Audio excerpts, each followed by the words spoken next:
ఎదుట దేవతను చూపించి ప్రేమ పూజలే జరిపించేస్తావు వింత మాయలో పడదోసేస్తావు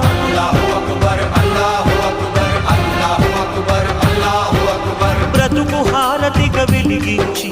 వెతల పాత్రలో కరిగించి వెలుగు రేఖలను నిలువున కోస్తావు విలువ చీకటిగా మిగిలించేస్తావు